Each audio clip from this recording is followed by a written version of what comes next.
Subscribe कीजिए ध्येय IAS channel को और बेल आइकन को दबाइए लेटेस्ट वीडियो सबसे पहले देखने के लिए।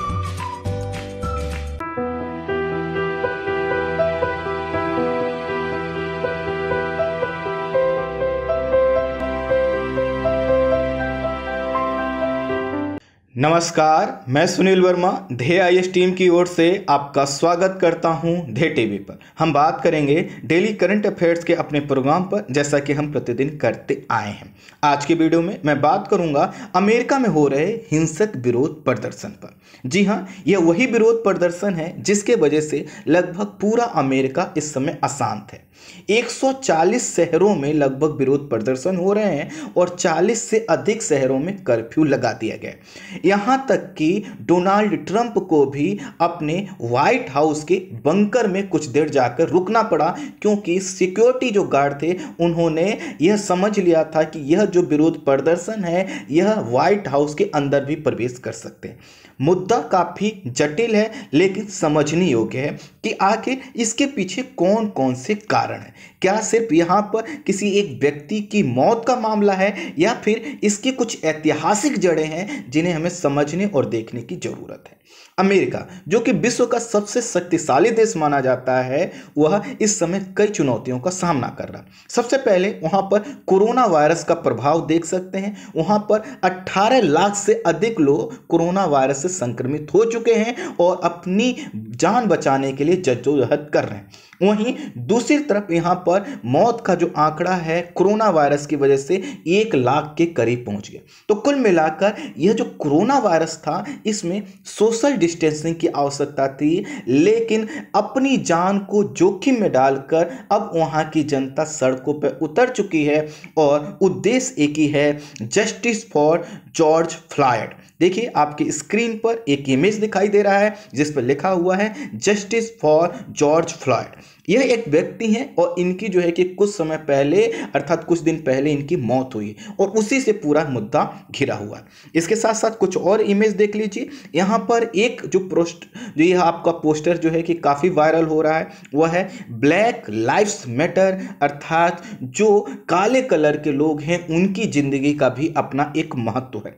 उसके बाद अगर देखेंगे तो ये विरोध प्रदर्शनों का कुछ स्वरूप इस रूप में आपको नजर आएगा, अर्थात जो बातें अभी तक लोग आंदोलन के माध्यम से, पीसफुली प्रोटेस्ट के माध्यम से कहते आए थे, आज जब अमेरिका कोरोना वायरस की वजह से सबसे ज़्यादा प्रभावित होने वाले देश में है, उसी समय यहाँ के लोगों ने सोशल डिस्टेंसिंग की धज्जियाँ उड़ा दी हैं और इनके लिए कोरोना वायरस से ज़्यादा कोई और खतरा है, और वह खतरा इनके हिसाब से यहां पर फैला हुआ वह है नस्लवाद, जिसको हम रेसिज्म के नाम से जानते हैं, और साथ ही साथ एक विचारधारा की लड़ाई है। आइए मैं बताता हूं कि आखिर ये पूरा घटनाक्रम क्या है, कैसे है। विश्व का सबसे शक्तिशाली देश है और यहां पर एक सप्ताह से आंतरिक अशांति की स्थिति बनी हुई है, अर्थात एक सप्ताह से अशांत पड़ा हुआ है। और यहां पर जो कारण है इस अशांति का, इसके पीछे एक कारण है एक अश्वेत अमेरिकी नागरिक की मौत, अर्थात जो वहां पर रहने वाले लोग हैं उसमें एक व्यक्ति था जो कि काले कलर के से स्किन से बिलोंग करते थे और उनकी जो है कि मौत हुई है, और उसी के वजह से विरोध प्रदर्शन बढ़ने लगे। विरोध प्रदर्शन लगभग 140 शहरों तक पहुंच चुके हैं और 40 से अधिक शहरों में तो कर्फ्यू लगा दिया गया। विरोध और हिंसा की लपटें इतनी उग्र हैं कि व्हाइट हाउस तक इसका प्रदर्शन का प्रभाव देखा जा रहा है और डोनाल्ड ट्रंप और उनके परिवार को व्हाइट हाउस के भूमिगत बंकर तक ले जाया जाना पड़ा। कारण यह था कि यह विरोध प्रदर्शन अंदर भी प्रवेश कर सकता था। साथ ही साथ 25 से अधिक राज्यों में नेशनल गार्ड के जवानों को तैनात कर दिया गया है। नेशनल गार्ड के जो जवान होते हैं पैरा मिलिट्री फोर्स के रूप में होते हैं। जैसे आपने देखा है कि जब कहीं किसी स्थिति जो कि बहुत ज़्यादा नाजुक हो जाती है तो पीएससी और पैरा मिलिट्री फोर्स लगाए जाते हैं, ठीक यहाँ पर यह कंडीशन लगा दी गई है। और यह जो विरोध प्रदर्शन हो रहे हैं, इस विरोध प्रदर्शन की अगर स्वरूप को देखें तो 1968 में जब मार्टिन लूथर किंग की हत्या हुई थी उस समय भी इसी प्रकार के विरोध प्रदर्शन हुए थे और तब से लेकर अब तक का यह सबसे बड़ा विरोध प्रदर्शन माना जा रहा है। इस घटना का जो प्रारंभ होता है वह होता है 25 मई को दोपहर में। एक राज्य यहाँ का मिनेसोटा राज्य के मिनियापोलिस शहर की पुलिस को यहाँ के एक इमरजेंसी नंबर, जो कि यहाँ का इमरजेंसी नंबर 911 है, 911 पर एक कॉल आता है, एक फोन आता है और उसमें कहा जाता है कि यहां पर रहने वाले एक अश्वेत नागरिक जिनका नाम है जॉर्ज फ्लॉयड ने लगभग $20 के नकली नोट से सिगरेट खरीदा है। मामला कितने का है? सिर्फ और सिर्फ $20 नकली नोट से सिगरेट खरीदने का है, लेकिन यह बात कही गई थी, प्रूव नहीं हुई। यह आरोप क्या किया गया है, लगाया गया था किस व्यक्ति पर? जॉर्ज फ्लॉयड पर। कुल मिलाकर 911 पे एक कॉल जाता है, कोई व्यक्ति कहता है कि मेरे सामने एक व्यक्ति है जो कि अश्वेत नागरिक है और इसने $20 के नकली नोट से सिगरेट खरीदा है। नकली नोट रखना गैर कानूनी माना जाता है और यह जो आरोप लगा था जॉर्ज फ्लॉयड। पुलिस मौके पर पहुंची और जॉर्ज फ्लॉयड को एक पुलिस अधिकारी ने जमीन पर गिरा दिया और गर्दन को पैर से 8 मिनट से ज्यादा देर तक दबाए रखा, जिसकी वजह से सांस रुकने से जॉर्ज फ्लॉयड की मौत हो गई। फ्लॉयड बार बार कह रहे थे कि मैं सांस नहीं ले पा रहा हूं, लेकिन यह जो अमेरिकी आपको एक पुलिसकर्मी दिखाई दे रहा है यह माना नहीं। और आप इमेज देख सकते हैं कितना विभत्स है, कितना अमानवीय है और यह कृत्य किया गया। अब क्या हुआ कि इनकी मौत हो गई और जब मौत हो गई तो किसी ने यह वीडियो बना लिया और वीडियो वायरल हो गया। वायरल होने पर यह पूरे देश में हिंसा भड़क गई है और जब हिंसा भड़की है तो लोग कुछ कह रहे हैं कि नहीं, यह सिर्फ तात्कालिक घटनाओं का परिणाम है, लेकिन अधिकांश समीक्षक और मैं खुद इस चीज का मानता हूं कि यह जो पूरी घटना है इसके इतिहास की जड़ें काफी पुरानी हैं। इसमें 2 पक्षों पर हमें विचार करना है। पहला है कि अश्वेतों के साथ होने वाला असमान व्यवहार, दूसरा है विचारधारा का संघर्ष। दोनों को हम समझेंगे। आपको एक बार फिर से मैं इमेज दिखाता हूं जो मैंने आपको दिखाया था। ये देखिए, यह जो इमेज आपको दिखाया जा रहा है जिसमें लिखा है ब्लैक लाइव्स मैटर, यह बता रहा है कि जो काले कलर के लोग हैं उनकी भी अपनी क्या है, एक जिंदगी है, उसका सम्मान किया जाना चाहिए। और उसके बाद देखिए यह है जस्टिस फॉर जॉर्ज फ्लॉयड। इसमें आप देखेंगे तो वाइट कलर के जो लोग हैं वो भी इसके खिलाफ हैं, अर्थात ये जो मौत हुई है इसके खिलाफ है। और इस विरोध प्रदर्शन में सभी अमेरिकी लगभग मिलजुल कर अपनी सहभागिता निभा रहे हैं, अर्थात इस जो मौत है इस पर अपना गुस्सा प्रकट कर रहे हैं। लेकिन इस गुस्से के पीछे कुछ अमेरिका के लोग और वहां का सिस्टम भी जिम्मेदार है और साथ ही साथ उसमें कुछ ऐसे असामाजिक तत्व हैं जो इसको क्या करना चाहते हैं, कैश करना चाहते हैं। चलिए अब मैं आपको थोड़ा सा इसका बैकग्राउंड बताता हूं कि आखिर कैसे इसकी जो बैकग्राउंड है वह ज्यादा घातक है। अब देखिए, हमने कहा कि इसमें 2 चीज़ों का बात आ रही है। पहला आ रहा है कि यहाँ पर अश्वेतों के साथ, अर्थात जो ब्लैक कलर के लोग हैं जो वाइट नहीं हैं उनके साथ असमान व्यवहार आता है। दूसरा है कि विचारधारा का संघ। तो हम पहले बात करेंगे जो असमान व्यवहार अश्वेतों के साथ आता है। अश्वेतों के साथ उनके रंग के आधार पर होने वाले भेदभाव को हम जो है कि नस्लवाद की श्रेणी, यहाँ पे नक्सलवाद लिखा है, आपको सही करके मैं PDF दूंगा, तो नस्लवाद की श्रेणी और उसकी विशेषताओं के आधार पर समझ सकते हैं। नस्लवाद इस धारणा पर टिका हुआ है कि एक नस्ल दूसरी नस्ल से बेहतर होती है। जैसे गोरे लोग यह कहते हैं कि वह अश्वेतों से श्रेष्ठ हैं, अर्थात जो लोग श्रेष्ठ, जो अश्वेत हैं वह क्या है, निम्न जाति के लोग हैं, निम्न नस्ल के लोग हैं। ऐसा अगर गोरे लोग मानते हैं तो इसी को हम क्या कहते हैं, नस्लवाद मानते हैं। अर्थात जो गोरे कलर का है वह श्रेष्ठ नस्ल का है और जो गोरा नहीं है वह श्रेष्ठ नहीं है। और फलस्वरूप इसी के आधार पर क्या होता है, जो गोरे समुदाय के कुछ लोग हैं जब वह विभेद करते हैं, अपने दिमाग में पूर्वाग्रह रखते हैं अश्वेतों के प्रति, तो इसी को हम नस्लवाद के नाम से जानते हैं। मैंने कहा आपको टाइपिंग करा के मैं उसको सही से दूंगा। अगस्त 1619 में वर्जीनिया के पॉइंट कॉम्फर्ट, जो कि यहाँ का एक क्षेत्र है, वहां पर एक जहाजें बंदरगाह है, कौन सा, पॉइंट कॉम्फर्ट, वर्जीनिया राज्य का एक बंदरगाह है पॉइंट कॉम्फर्ट। वहां पर एक जहाज आकर रुकता है और उसमें 20 अफ्रीकी लोग थे जिन्हें गुलाम बनाकर लाया गया था। ध्यान दीजिए, इसकी जो जड़ें हैं वो कहां से प्रारंभ होती हैं, 1619 से, और यह कहां से, पॉइंट कॉम्फर्ट पर जब 20 अफ्रीकी लोगों को लाए गए। इसके बाद यहां पर जो अफ्रीकी गुलाम थे उनको लाए जाने की प्रवृत्ति बढ़ती चली गई, संख्या बढ़ती चली गई और देखते देखते ये संख्या हजारों और लाखों में हो गई। यहां पर क्या होता था, अफ्रीका कॉन्टिनेंट से, महाद्वीप से गुलामों को किसी भी तरीके से, उसमें कई उसके रास्ते थे, ला कर क्या किया जाता था, अमेरिका में बेच दिया जाता था। यहाँ के गोरे लोग क्या करते थे कि एक अमेरिकी गुलाम, यह जो अफ्रीकी गुलाम थे, इनको खरीदते थे और खरीद कर इनकी जो है कि इनसे काम लेते थे और काम के बदले में इन्हें बहुत मामूली सी रकम दी जाती थी जिससे सिर्फ ये सरवाइव कर सके। क्यों? क्योंकि इनके साथ शब्द जोड़ दिया गया था, यह क्या है, गुलाम। खैर, यह जो लोग लाए गए अफ्रीका से, यह लोग अधिक धूप, वर्षा, विपरीत क्लाइमेटिक कंडीशन में मेहनत करके यूएसए को समृद्ध बनाते गए और खुद को हमेशा के लिए कैद करते गए। यह मैं इसलिए कह रहा हूं क्योंकि यहाँ पर जो लोग आए वह इतने मेहनती थे, इतने ईमानदार थे कि उनको जिसके हाथों बेचा गया था, अर्थात जो उनके मालिक थे, उनके लिए हमेशा कार्य करते रहे जैसे कि उनसे उम्मीद की जाती थी। कपास, चीनी, चावल, मक्का आदि जैसे फसलें सिर्फ इन्हीं के भरोसे उगती। अगर आप अमेरिका को देखें तो आप देखिए गल्फ ऑफ मैक्सिको की खाड़ी के पास वाला जो पूरा क्षेत्र है, वहाँ पर जो मुख्य व्यवसाय हुआ कृषि है और वो कृषि व्यवसाय इन्हीं गुलाम जो लोग लाए जा रहे थे, इन्हीं के आधार पर आगे बढ़ाया जा रहा। आगे बात तब बढ़ी जब मैसाचुसेट्स और द्वारा 1641 में और 1662 में वर्जीनिया के द्वारा इस गुलामी को वंशानुगत कर दिया गया, अर्थात गुलाम लोगों के बच्चों को भी गुलाम माना जाएगा। मान लीजिए मैं गुलाम हूं तो मेरी आने वाली जनरेशन को भी गुलाम माना जाएगा, उसको भी वही कार्य करने होंगे। 1787 में अमेरिकी संविधान को अपनाया गया जो कि 1789 को प्रभावी हुआ।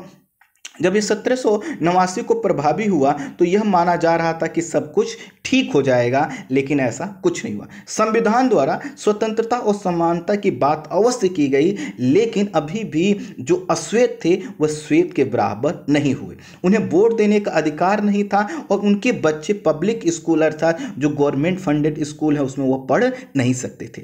गुलामी जब लोगों की समाप्त हो जाती थी तो उनको जो है कि स्वतंत्र तो मतलब यह मान लिया जाता था गुलाम नहीं है। मतलब मुझे मान लीजिए किसी व्यक्ति ने खरीदा 10 साल के लिए, वो जब 10 साल का पीरियड खत्म हो जाता था तो हो सकता है कि वह मुझे छोड़ दे, लेकिन मैं स्वतंत्र जो है मान लिया जाता था कि मैं अब गुलाम नहीं हूं, लेकिन मेरे साथ असमान व्यवहार किया जाता था और यह प्रक्रिया पूरी चलती रही। 1865 में यहां पर एक बदलाव आता है और अमेरिकी संविधान में 13वां संविधान संशोधन कर गुलामी प्रथा का उन्मूलन किया जाता है, अर्थात गुलामी प्रथा को यह कहा जाता वैध नहीं है। समय कौन सा है? 1865।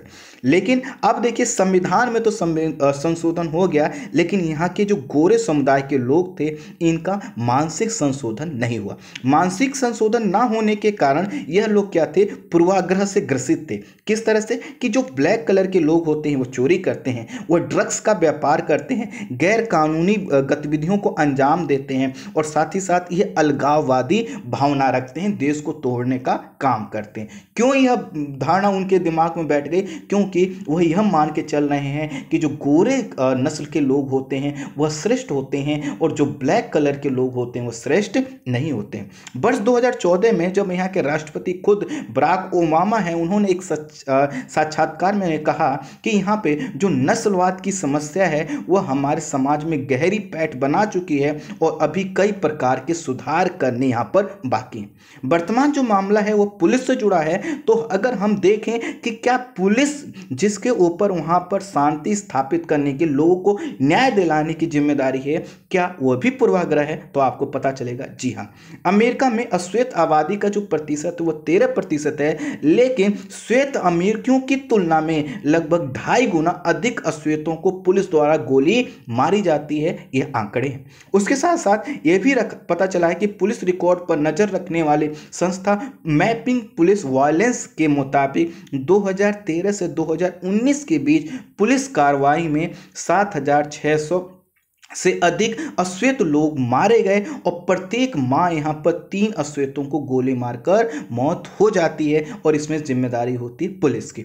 आप समझ सकते हैं कि जिसके ऊपर जिम्मेदारी है शासन व्यवस्था को चलाने की, अगर वही पूर्वाग्रह से ग्रसित हो तो क्या होगा। और वर्तमान में जो जॉर्ज फ्लॉयड की जो मृत्यु हुई है, इसी के कारण इसमें उबाल आया है, क्योंकि यहाँ के जो लोग हैं, अश्वेत समुदाय के लोग हैं, वह मान चुके हैं कि उनके साथ समान व्यवहार नहीं हो रहा। अमेरिका जो कि अपने आप को दुनिया का सबसे अच्छा लोकतंत्र बताता है, जो कि यह देखता है कि दूसरे देशों को रैंकिंग देता है कि आपके यहाँ पर कितना जो है कि धार्मिक समानता है, आपके यहाँ जो माइनॉरिटी है उसके अधिकार कितने, बहुत बड़ी बड़ी बातें करता है, लेकिन उसके यहाँ खुद पर यहाँ पर देखा जाए तो जो ब्लैक कलर के अश्वेत लोग हैं उनके साथ सही से व्यवहार नहीं होता। जॉर्ज फ्लॉयड जो वर्तमान घटना हुई है कोई नई घटना नहीं है। यहाँ पर 2014 में भी इसी प्रकार की एक घटना हुई थी और एक व्यक्ति थे न्यूयॉर्क के एरिक गार्डन, इनकी मौत जुलाई 2014 में हुई थी। उस समय भी विरोध प्रदर्शन हुए थे, हिंसक विरोध प्रदर्शन हुए थे और एरिक गार्डन को पुलिस ने 30 बार गिरफ्तार किया था और आरोप क्या लगता था कि वह खुली सिगरेट बेचते हैं, जिससे क्या होता है सरकार को टैक्स कम मिलता है। जबकि यह आरोप जब उनको गिरफ्तार किया गया तो उस समय उनको भी अस्थमा की प्रॉब्लम थी और उसको भी उनको ऐसे हाथ के माध्यम से, जैसे आप किसी का गर्दन हाथ से दबा देते हैं, ऐसे दबाया गया था और उसकी वजह से दम घुटने से उनकी मृत्यु हो गई थी। सेम वही घटना वर्तमान संदर्भ में हुई है। तो लोगों को वहां पे लग रहा है कि यहां पर बात तब तक नहीं सुनी जाएगी जब तक वो हिंसक नहीं हो जाएंगे, अर्थात अपने अधिकारों के लिए संघर्ष नहीं करेंगे। इसीलिए वह यह कह रहे हैं कि कोरोना वायरस से ज्यादा खतरनाक यहां पर फैला हुआ नस्लवाद है और इस नस्लवाद की वजह से क्या हो रहा है कि जो अश्वेत लोग हैं उनके साथ दोयम दर्जे का व्यवहार होता है और इसी के कारण यह लोग क्या हो गए हैं, सामने आए हैं। पहले जब 2014 में जब यह आंदोलन चला था तो इसका नाम था आई कांट ब्रीथ, क्योंकि जो एरिक गार्डन थे उनका जब गर्दन दबाया गया था हाथ से तो वह सांस नहीं ले पा रहे थे और उसी कारण मृत्यु हो गई थी। उस समय भी ये चीज़ें काफ़ी चर्चित हुई थी और वर्तमान समय में जो जॉर्ज फ्लॉयड का केस है उसमें भी वह यही वीडियो में कहते सुने जा रहे हैं कि मैं सांस नहीं ले पा रहा हूँ, मुझे छोड़ दो, लेकिन पुलिस वाला उनके गर्दन से पैर नहीं हटाता है और उनकी क्या हो जाती है, मृत्यु हो जाती है। खैर, अब देखिए यहां तक तो हमने समझा कि एक नस्लवाद यहां पर एक एंगल के रूप में दिखाई देता है। अब थोड़ा से आते हैं दूसरे पत्र जो कि विचारधारा से जुड़ा हुआ। इसके लिए थोड़ा सा और बैकग्राउंड में हम पीछे जाते हैं। 1920-30 के दशक में यूरोप के कई भागों में दक्षिण पंथ ने अपनी पैठ काफी मजबूत की थी। दक्षिण पंथ का मतलब एक आइडियोलॉजी से है जो कि पुरातन व्यवस्था को बनाए रखना चाहता है, किसी भी चीज का परिवर्तन वह स्वीकार नहीं करता। जैसे मैं कहूं कि मैं पुरातन जो चीजें हैं, जो सनातन चीजें हैं, उसमें मैं किसी प्रकार का चेंज नहीं लाऊंगा तो लोग मुझे कहेंगे कि आप क्या हो, दक्षिण पंथी हो। तो हुआ क्या है कि जो आपने यूरोप का अगर फॉर्मेशन पढ़ा होगा, प्रथम विश्व युद्ध, द्वितीय विश्व युद्ध पढ़ा होगा, तो 1920 और 30 का जो दशक था इसमें कई भागों में यूरोप के दक्षिण पंथ ने अपनी जो पैठ है वो काफी मजबूत कर लिया था और कई ऐसे संगठन अस्तित्व में आए जो दक्षिण पंथ की विचारधारा को आगे बढ़ाते थे और जो मुसोलिनी और हिटलर की विचारधारा है वो भी दक्षिण पंथी विचारधारा की कैटेगरी में आती है। अब प्रश्न आएगा कि मैं यह सब क्यों बता रहा हूं, क्योंकि अभी यहां पर यह जो हिंसक विरोध प्रदर्शन हो रहे हैं उसमें एक संगठन का नाम आया एंटिफा, उसकी जड़ें यहीं से आपको निकलती हुई दिखाई दे। खैर, मुसोलिनी और हिटलर जिस विचारधारा को फॉलो अप करते हैं, जिस विचारधारा को उन्होंने बढ़ाया उसको हम दक्षिण पंथ के नाम से जानते हैं। इसी समय जब 1920 और 30 में दक्षिण पंथ अपना उभार ले रहा था, अपना प्रसार कर रहा था, इसी समय इससे अलग कुछ गुट और संगठन बने जो दक्षिण पंथ और फांसीवाद का विरोध करते थे। अब प्रश्न आएगा, दक्षिण पंथ तो समझ में आ गया, फांसीवाद क्या है? फांसीवाद ये कहता है कि हम लोकतांत्रिक मूल्यों को स्वीकार नहीं करते। लोकतंत्र में का मतलब क्या है कि सभी के अधिकारों का समान विधि का व्यवस्था, शासन व्यवस्था और सभी के मूल्यों, आदर्शों, धर्मों, कल्चर का सम्मान करना, यह ऐसा नहीं मानता। इनका उद्देश्य यह होता है कि ऐसा समाज हमें विकसित करना है जहां पर एक धर्म हो, एक ही संस्कृति हो, एक ही परंपरा हो, अर्थात किसी प्रकार की डाइवर्सिटी ना हो। और इसी विचारधारा को मुसोलिनी द्वारा बढ़ाया गया और इसी को हम जानते हैं फांसीवाद। क्यों फांसीवाद कहते हैं इस पर हम कभी बाद में बात करेंगे, लेकिन बस आप ये समझ लीजिए कि कोई व्यक्ति यह कहे कि पूरा देश किसी एक धर्म का है, एक जाति, एक समुदाय, एक वर्ग, एक नस्ल के लोगों का है, क्योंकि हम सबसे ज़्यादा श्रेष्ठ हैं, ऐसा वैसा, तो यह क्या है, फांसीवाद को ही। तो अब देखिए जो फांसीवाद और दक्षिण पंथ ये 1920 और 30 के दशक में जो बढ़ रहा था, उसी के अगेंस्ट में ये इसी समय कई संगठन बनने लगे। और जो इसी समय जो संगठन बने उन्होंने अपने आप को नाम दिया एंटी फासिस्ट।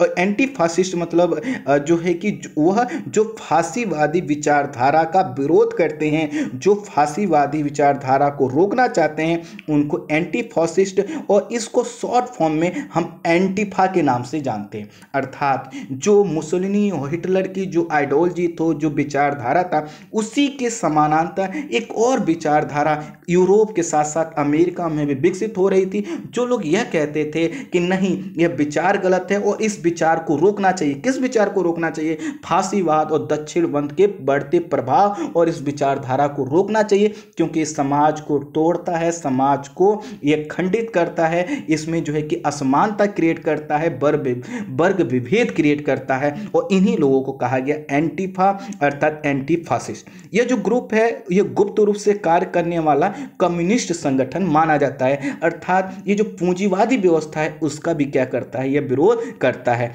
लेकिन यह जो संगठन है कहाँ पर है, कितने लोग हैं, इसकी कोई जानकारी नहीं है। यह संगठन लोकल रूप में कार्य करता है। मान लीजिए हम अपने एक राज्य की बात करें तो राज्य में मान लीजिए किसी जो है कि राज्य में कोई एक ऐसा नेता उभरता है जो कि दक्षिण पंथ को बढ़ावा देता है, तो उसका विरोध प्रदर्शन करने के लिए, उसको रोकने के लिए कुछ उसी राज्य में कुछ लोग आपस में जुड़कर एक ग्रुप बना लेंगे और बहुत ही छुप कर एक काम करेंगे। और इनका उद्देश्य यह होगा कि जो बढ़ता हुआ दक्षिणपंथी नेता है इसको रोकना। तो ये बहुत लोकल रूप में और असंगठित रूप में, मतलब ऐसा नहीं होगा कोई इनका अध्यक्ष होगा, कोई कार्यालय होगा, ऐसा कुछ नहीं, अपने रूप में व्यक्तिगत रूप में ये लोग छुप छुपा कर काम करते हैं। और इनकी जो कार्यवाही है वह क्या होती है कि नस्लवाद, धार्मिक कट्टरता, लैंगिक विभेद आदि का क्या करते हैं, विरोध करते हैं। और जब ये विरोध करते हैं तो इसमें सत्ता अगर रुकावट डालती है तो इस सत्ता के भी विरोधी होते हैं, क्योंकि इनका मानना है क्योंकि सत्ता ही क्या करती है, ऐसी विचारधाराओं को बढ़ने देती है। अर्थात सत्ता पर बैठा हुआ जो व्यक्ति है वह हो सकता है कि वो क्या करे, नस्लवाद, फांसीवाद को प्रमोट करे। और अधिकांशतः इनका मानना है अधिकांशतः सरकारें क्या करती हैं, वह बहुसंख्यकों की सुनती हैं, माइनॉरिटी की नहीं सुनती। और इसके वजह से दक्षिण पंथ की विचारधारा या फांसीवाद की विचारधारा को प्रमोट मिलता है। इसलिए यह अपने आप को सरकार की अलग से भी मानते हैं, अर्थात इस सरकार से भी लड़ने के लिए क्या होते हैं, तैयार रखते हैं। अब ये कैसे लड़ेंगे, यह लड़ते हैं सोशल साइट्स और सड़क दोनों ही माध्यमों पर। सोशल साइट्स पर यह ट्विटर से लेकर हर प्लेटफॉर्म पर मूवमेंट चलाते हैं जब भी कोई घटना होती है। और उसमें क्या करते हैं, ये जो फासिस्ट लोग हैं या जो दक्षिणपंथी लोग हैं इनको रोकने का प्रयास करते हैं। इन्होंने अगर कोई कार्य किया है तो इससे उनको नौकरी से निकाला जाए, उनको सजा दी, ऐसे मांग करते हैं। लेकिन ये सड़क पर भी विरोध प्रदर्शन करते हैं जैसा कि वर्तमान समय में यह कर रहे हैं। और यह जब विरोध प्रदर्शन करते हैं तो इनका मानना है कि अगर आपको लगता है हिंसा जरूरी है तो आप हिंसा कर लो, अर्थात इनके लिए अहिंसक होना जरूरी नहीं है, जो हमारी गांधी जी की आइडियोलॉजी का एक भाग माना जाता है। कुल मिलाकर यह क्या चाहते हैं कि दक्षिण पंथ जिस तरह से कुछ भी करके एक ऐसा समाज विकसित करना चाहता है जिसमें डाइवर्सिटी ना हो, आप भी अर्थात जो एंटी फासिस्ट लोग हैं, जो एंटीफा से जुड़े हुए लोग हैं, अगर उनको लगता है कि आपको हिंसा करने से आप इस व्यक्ति की आवाज़ को दबा सकते हो, अर्थात समाज को टूटने से बचा सकते हो, आप डाइवर्सिटी को बचा सकते हो, तो आप कर सकते हो। और यही कारण है कि वर्तमान समय में अमेरिका में क्या हो रहा है, हिंसक आंदोलन हो रहा है। अब देखिए हुआ क्या, ये जो हिंसक आंदोलन है इनकी जो प्रकृति है समय समय पर हमारे सामने आते रही है, लेकिन ज़्यादा बैकग्राउंड में जाएंगे तो वीडियो बहुत ज़्यादा खिंच जाएगा। वर्ष 2016 से समझिए, वर्ष 2016 में डोनाल्ड ट्रंप जब सत्ता में आए तो अमेरिका में जो एंटीफा ग्रुप अर्थात एंटी फासिस्ट ग्रुप के जो लोग थे, इनकी गतिविधियों में काफ़ी वृद्धि हुई। अर्थात 2016 वर्तमान घटनाक्रम का एक प्रारंभिक चरण है। जब डोनाल्ड ट्रंप सत्ता पे आते हैं तो डोनाल्ड ट्रंप की जो छवि है वह मानी जाती है दक्षिणपंथी, इनके अनुसार, इन लोगों के अनुसार दक्षिणपंथी मानी जाती है, और साथ ही साथ यह माना जाता है कि ये अश्वेतों को लेकर बहुत ज़्यादा प्रोग्रेसिव नहीं है। 20 जनवरी 2017 को डोनाल्ड ट्रंप जब राष्ट्रपति पद की शपथ ले रहे थे, उस समय भी क्या किया गया, विरोध प्रदर्शन किया। और उसके बाद कई ऐसे मौके आए जब श्वेत और अश्वेतों में संघर्ष देखने को मिला, और एक तरफ श्वेत समुदाय के लोग जो कि डोनाल्ड ट्रंप का जो है कि समर्थन कर रहे थे, और कुछ अश्वेत जो है कि क्या कर रहे थे, डोनाल्ड ट्रंप की बहुत सी नीतियों का विरोध कर रहे थे, और इसके वजह से तनाव क्या हुआ, बढ़ता चला गया। मौजूदा हिंसा में क्या हुआ, एंटीफा अर्थात एंटी फासिस्ट की भूमिका को ट्रंप ने बताते हुए कहा है कि इसको आतंक की संगठन घोषित किया जाएगा।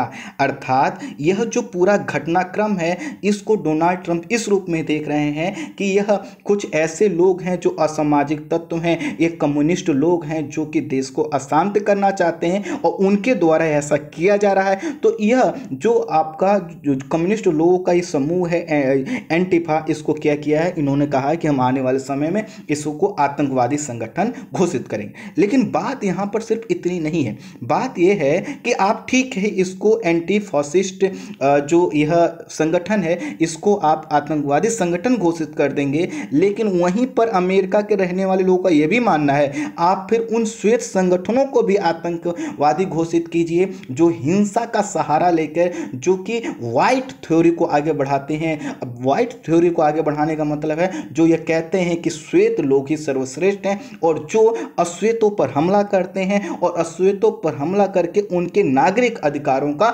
उल्लंघन करते हैं, वो यह कह रहे हैं कि आप पूरे विश्व में यह डंका पीटते हो कि आप मूल अधिकारों को, नागरिक अधिकारों की रक्षा करते हो, तो यह कैसे पॉसिबल हो सकता है कि आप एंटीफा को आतंकवादी संगठन घोषित करने का प्रयास कर रहे हो, लेकिन जो यहां पर श्वेत संगठन है उनको नहीं करो। कई ऐसे केसेस, कई उदाहरण ऐसे भरे पड़े हुए हैं अमेरिका में, जब अमेरिका के जो व्हाइट लोग हैं इन्होंने कई प्रकार के हिंसक आंदोलन किए, लेकिन वहां की सरकार ने कुछ नहीं एक्शन नहीं लिया। लेकिन वर्तमान घटनाक्रम जो कि उनका एक तनाव है, एक संघर्ष दिखाता है, किनका, जो लोग नस्लवाद की समस्या को लेकर दुखी हैं, परेशान हैं, और जिनको लगता है कि नस्लवाद के कारण उनके साथ विरोध प्रदर्शन हो रहा है, उनके साथ आप क्या कर रहे हैं, आतंकवादी संगठन घोषित किया।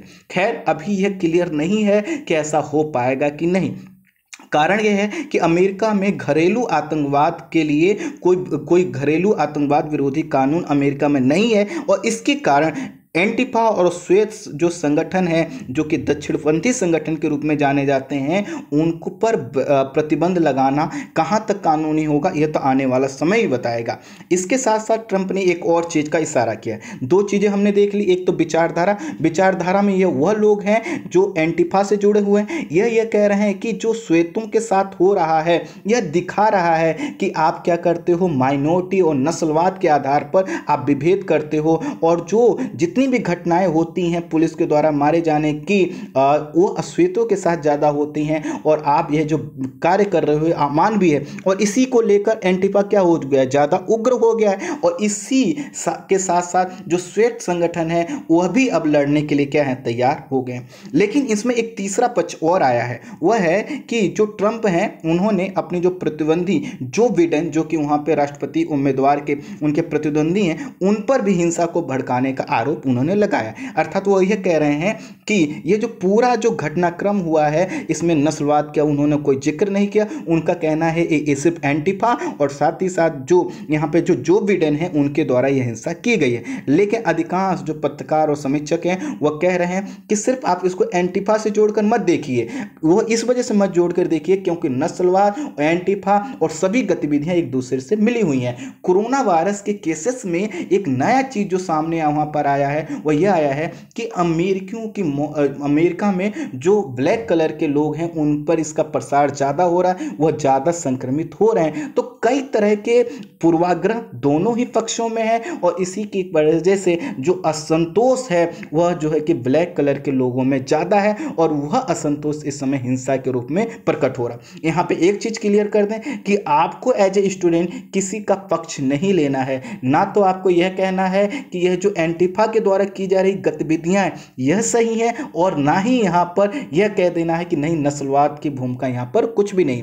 यह इस वजह से क्योंकि देखिए कभी भी हिंसा को किसी भी शासन व्यवस्था का में सही नहीं माना जा सकता। हाँ ये जरूर है कि विरोध प्रदर्शन आपका एक नैसर्गिक अधिकार होना चाहिए उसके लिए, लेकिन हिंसा का उसमें कोई इनपुट्स नहीं होना चाहिए। दूसरी नस्लवाद की जो समस्या है अमेरिका में यह पहली घटना नहीं है। यहाँ से अगर आप इसका पूरा इतिहास उठाकर देखेंगे अमेरिका का बनने से लेकर अब तक का, तो आपको सैकड़ों ऐसे केस मिल जाएंगे जो नस्लवाद की प्रवृत्ति को दर्शाते हैं। तो कुल मिलाकर अभी ये जो पूरा विरोध प्रदर्शन है इसमें यह देखना होगा कि आखिर यह कहाँ पर जाकर रुकता है। सबसे अच्छी चीज़ यह है इस आंदोलन में कि यह हिंसक जरूर है, लेकिन यहाँ पर जो ब्लैक कलर के लोग हैं, जो अश्वेत लोग हैं, उनको समर्थन मिल रहा है श्वेत लोगों के, अर्थात जो वाइट कलर के महिलाएं हैं, पुरुष हैं, बच्चे हैं, वह जो है कि सामने आ रहे हैं और वो कह रहे हैं कि नहीं ब्लैक कलर के समुदाय के लोगों पर कोई भी अगर शासन एक्टिविटी करता है या कोई कड़ा कदम उठाता है तो हम भी उसका विरोध करेंगे, क्योंकि उनको लगता है कि अश्वेतों के साथ गलत हुआ है। और जॉर्ज फ्लॉयड जो इस समय सिर्फ एक प्रतीक हैं, वो यह कह रहे हैं कि जॉर्ज फ्लॉयड तो सिर्फ एक प्रतीक हैं, यह घटनाएं आए दिन अश्वेतों के साथ होती रहती हैं और इसको तुरंत रोकने की जरूरी है। इसी चीज को देखते हुए एक चीज वहां पर और देखने को मिल रही है कि कई शहरों में पुलिसकर्मियों ने अब जो है कि घुटने टेक कर वह आंदोलनकारियों के सामने बैठ गए हैं और उनका उद्देश्य यही है कि आप अगर विरोध प्रदर्शन करना चाहते हैं तो शांतिपूर्वक कीजिए, सोशल डिस्टेंसिंग को फॉलो करिए और साथ ही साथ जो यह आपके साथ हुआ है हमारी संवेदनाएं आपके साथ हैं, लेकिन यह भी बताता है कि यही पुलिस जो है कि कई तरह से अपना अमानवीय चेहरा यहाँ पर जो अश्वेत लोग हैं उनके साथ दिखाती आई है। तो इसी में हुआ क्या है कि यह पूरा आंदोलन अब दो धड़ों में बढ़ता हुआ दिखाई दे रहा है। कुछ लोग यह कह रहे हैं कि आने वाले समय में अश्वेतों को जो अधिकार मिलने चाहिए उसके लिए हमें कुछ इंतजार करना है। वहीं दूसरी तरफ यह लोग हैं जो यह कह रहे हैं कि नहीं हमें किसी ऐसे कानून की जरूरत है जो अश्वेतों के साथ होने वाले किसी भी असमान व्यवहार के खिलाफ कड़ा कदम उठाता हो, लेकिन अभी कोई ऐसा बहुत कड़ा कदम वहां पे उठाया नहीं गया। तो आने वाले समय में देखना होगा कि इसमें क्या चीजें नजर आती हैं। अब देखिए पूरे घटनाक्रम को हम कंक्लूड करते हैं। हमें यह पता चला कि अमेरिका में जो कुछ हो रहा है उसके पीछे दो कारण हैं। एक तो है विचारधारा। विचारधारा किस पर टिकी है? यहाँ पर जो अश्वेतों, महिलाओं और जो अन्य लोगों के साथ जो संघर्ष होता है, संघर्ष किसका? जो उनके साथ दुर्व्यवहार होता है उस पर टिकी है। दूसरा एंटीफा यह कहता है कि दक्षिणपंथी विचारधारा घातक है, समाज को तोड़ने वाली उस पर। तो हमें एक देश के रूप में, एक शासन व्यवस्था के रूप में कहीं ना कहीं इस चीज को स्वीकार करना होगा कि आज के समय में जो हमारा कल्चर होता है वो डाइवर्सिफाई होता है। किसी देश, किसी समाज में